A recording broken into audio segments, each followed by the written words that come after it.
Hey there, folks. In this week's blog, I want to talk about cash flow. Cash flow and managing cash is one of the most stressful parts of any business, and certainly in a machine shop. I know after 9/11, when the aerospace industry really dried up for many months, my shop nearly went out of business because we ran out of cash to pay employees and vendors. So in this blog, we talk about 5 ways that you can help develop strategies to get a better handle on your cash flow. And I'll enumerate them right here real quick, but I hope you read the blog and find some value in it.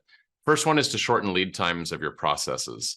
And I itemized several ways that you can do that, but one of the biggest ones is move to a one-piece flow process.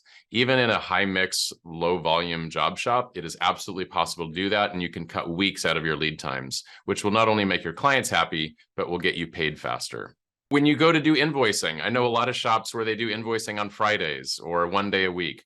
Don't do that. When you send out a job, invoice for it that very day. There's no reason to wait a few more days. That's just time that you're not going to get that cash. Ask for progress payments if you're doing larger projects.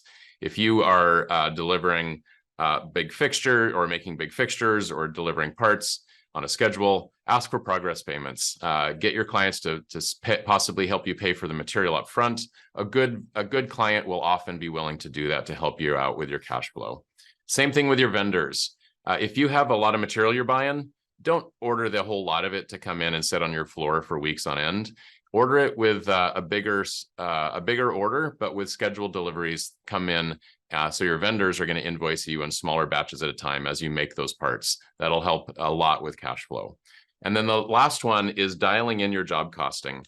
It's amazing to me how many shops that I talk with don't really know which jobs are making money and which jobs are not. And so they continually do these jobs over and over again where they're wrapping dollar bills around the parts when they send them out. And that just bleeds cash flow over time.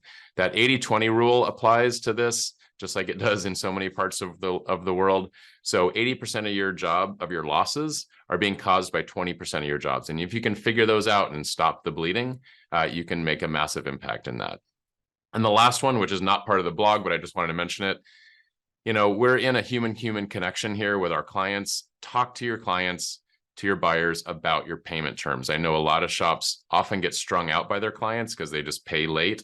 If you can develop a human connection with them to have them understand how much it's impacting your ability to run your shop because they're stretching out their payments, oftentimes that can have a big impact.